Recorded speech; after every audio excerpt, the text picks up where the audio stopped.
आज से कई साल पहले इस धरती पे ऐसे लोगों ने कदम रखा है जो इतने साल बाद आज भी हमारे बीच में मौजूद है। ये लोग कहाँ है? ये एक मिस्ट्री जरूर है, लेकिन ये लोग हैं, ये एक सच्चाई। लेकिन सवाल है कि ये लोग कौन है और इन लोगों ने ऐसा क्या कर दिया जो इतने सालों से ये लोग जीते आ रहे हैं, हमारे बीच में है और हमें पता ही नहीं है। तो अगर आपको इमोर्टैलिटी एज ए कॉन्सेप्ट पसंद आता है तो आज का ये वीडियो आपके लिए है। बिकॉज इस वीडियो में हम बात करेंगे ऐसे लोगों के बारे में जिन्होंने लिटरली भगवान से वरदान पाया है, अमर होने का, चिरंजीवी होने का। अश्वत्थामा, महाभारत की अगर बात हो और अश्वत्थामा का मेंशन ना हो, ऐसा हो नहीं सकता। गुरु द्रोण के बेटे अश्वत्थामा एक चिरंजीवी, एक इमोर्टल होने के साथ साथ ही was also one of the अवतार ऑफ 11 रुद्रास। गुरु द्रोण एक बेटा चाहते थे और इसीलिए वो तपस्या कर रहे थे, जिसके चलते शिवजी ने खुश होकर गुरु द्रोण को वरदान के तौर पर एक बेटा दे दिया और उस बेटे को चिरंजीवी, अमर होने का वरदान दे दिया। और सिर्फ इतना ही नहीं, इस बच्चे के माथे पे एक ऐसा मणि था जिसे पहनने वाले को इंसानों से नीचे के किसी भी जीवित प्राणी से कोई डर नहीं रहता और वह हथियारों, भूख और बीमारियों से भी सुरक्षित रहता है। लेकिन फिर जब अश्वत्थामा बड़े हुए, आगे चलकर उसकी दुर्योधन से मित्रता हो गई। इस दोस्ती की वजह से और पावर हासिल करने की भूख के वजह से उन्होंने महाभारत के युद्ध में कौरवों की साइड ली और उसके बाद क्या हुआ ये हम सब जानते हैं। अपने इमोशंस में बहके अश्वत्थामा ने कुरुक्षेत्र वॉर में इतनी गलतियां कर दी कि कृष्ण भगवान ने उन्हें पनिश करने के लिए उनसे उनके माथे का मणि छीन लिया और उन्हें ये श्राप दे दिया कि उनका ये जख्म कभी नहीं भरे, उनकी पूरी बॉडी लेप्रोसी का शिकार हो जाएगी। यह पस और अल्सर से भी ढका होगा। कृष्ण भगवान ने यह भी कहा कि अश्वत्थामा अपनी पूरी जिंदगी एक रोगी बनके जिएंगे और कोई उनके मदद के लिए नहीं आएंगे, कोई उन्हें फूड या शेल्टर तक प्रोवाइड नहीं करेगा। बिकॉज जो कोई उसके निकट आता है वह उससे घृणा करता है। भगवान हनुमान रामायण के सबसे बड़े वीर है। हनुमान जी श्री राम के सच्चे भक्त और उन्हें हमेशा के साथ रहना था। जब रावण सीता मैया का अपहरण कर लंका ले गया था, उस वक्त श्री राम काफी चिंतित थे, क्योंकि लंका काफी दूर था और वहां तक का जो फासला था वो काफी कठिन था। लेकिन क्योंकि हनुमान जी उड़ सकते थे, उन्होंने इस लंबे फासले को तय किया और रावण के महल के अंदर अशोक वाटिका में सीता मैया को ढूंढ लिया। अब इसके बाद कई सारे थियरीज हैं जो ये बताती हैं कि हनुमान जी को अमरता का वरदान कैसे मिला। कुछ लिपियों के अनुसार ये माना जाता है कि जैसे ही हनुमान जी ने माता सीता को खोज लिया और उनसे ये कहा कि वो राम जी के दूत है, उनके साथी है, तो खुशी और कृतज्ञता से माता सीता ने उन्हें अमर होने का वरदान दिया।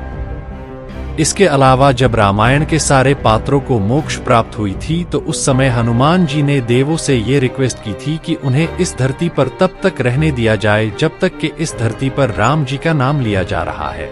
इसीलिए आज भी अगर कोई सच्चा भक्त राम जी का नाम लेता है तो हनुमान जी वही पाए जाते हैं।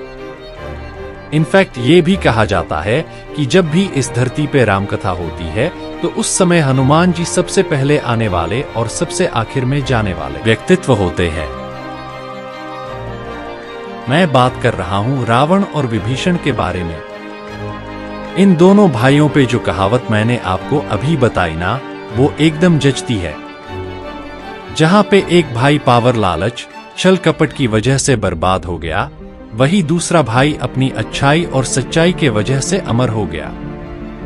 विभीषण रावण का छोटा भाई था और जब रावण सीता मैया का अपहरण करके लंका ले आया था तो वो विभीषण थे जिन्होंने सबसे पहले आवाज उठाई थी। लेकिन रावण ने उनकी एक बात नहीं सुनी। इवेंटली जब विभीषण को ये समझ आया कि एंड में सच्चाई की जीत होने वाली है तो उन्होंने राम जी की मदद की।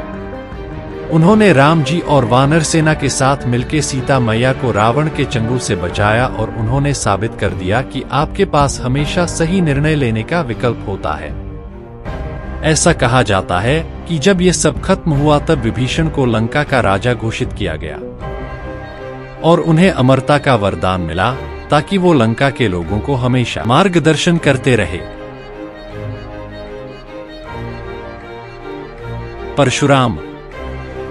परशुराम विष्णु जी के छठे अवतार हैं और उन्हें सबसे विनाशकारी अवतारों में से एक भी माना जाता है। परशुराम एक अत्यंत कुशल योद्धा माने जाते हैं। उसके साथ साथ सारे अस्त्राज, शास्त्रस और दिव्य अस्त्रों के स्वामी भी थे। यही नहीं, वो वनमैन आर्मी के नाम से भी जाने जाते हैं। उनका जन्म एक ब्राह्मण फैमिली में हुआ और ऐसा माना जाता है कि उनका जन्म दुनिया से सारी बुराई मिटाने के लिए हुआ था। लेकिन ऐसा माना जाता है कि परशुराम अमर हैं और आज भी हमारे धरती पे मौजूद हैं, क्योंकि कल्कि पुराण के अनुसार जब कलयुग का अंत होने वाला होगा, विष्णु जी अपने आखिरी अवतार में कल्कि के अवतार में प्रकट होंगे और उस समय परशुराम एक मार्शल गुरु के रूप में फिर से उभरेंगे और एक मार्शल गुरु के रूप में वह कल्कि अवतार को अस्त्र, शास्त्र और दिव्य हथियारों का उपयोग करने का मार्गदर्शन देंगे, जिसके चलते दुनिया की सारी बुराई खत्म हो जाएगी। कृपाचार्य महाभारत के सबसे महत्वपूर्ण पात्र में से एक है और क्यों ना हो, उन्होंने महाभारत के युवा राजकुमारों को युद्ध फेयर और उससे संबंधित तकनीकी सिखाई थी। अगर मैं आपको कृपाचार्य के बारे में कुछ पृष्ठाधार दूं, तो आप लोग ये जान के शौक हो जाओगे कि उनका जन्म किसी इंसान की कोख से नहीं हुआ। जी हां, आपने सही सुना। वास्तव में उनका जन्म हुआ था उनके पिता शरद्वान के ग्राउंड पे गिरे हुए वीर्य से, जिसने उन्हें पूरे महाभारत में एक विशेष पात्र बना दिया। ऐसी बात नहीं है कि महाभारत में और कोई कैरेक्टर नहीं है जो मानव वूम की जगह असाधारण तरीकों से पैदा हुआ है, लेकिन ऐसी क्या बात है जो कृपाचार्य को स्पेशल बनाती है?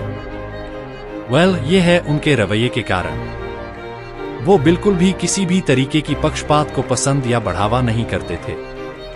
वह बहुत प्रतिष्ठित व्यक्ति थे। कई स्टोरी ऐसी है जो ये बताती है कि कृपाचार्य को ये पता था कि कौरवों की तरफ से लगी ये युद्ध की आग व्यर्थ है, लेकिन फिर भी उन्होंने अपनी कर्तव्य पूरा किया और महाभारत के इस युद्ध में उन्होंने कौरवों की पक्ष ली, क्योंकि वो कौरव ही थे जिन्होंने कृपाचार्य को बुनियादी आवश्यकता का से पालन पोषण किया था। फिर सवाल आता है कि कृपाचार्य को इमोर्टैलिटी मिली कैसे?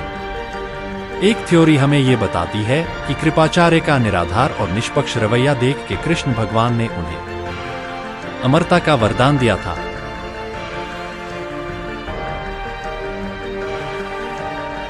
महाबली,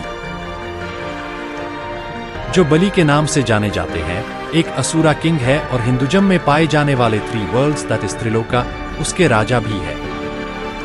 बलि को देखने के बाद Indradev, who is considered as the king of देवास, उनके मन में बलि को लेके एक अस्वस्थ सा अहंकार विकसित हुआ, जिसके चलते वो विष्णु जी के पास गए और विष्णु जी से ये अनुरोध की कि वो बलि को वश में करे।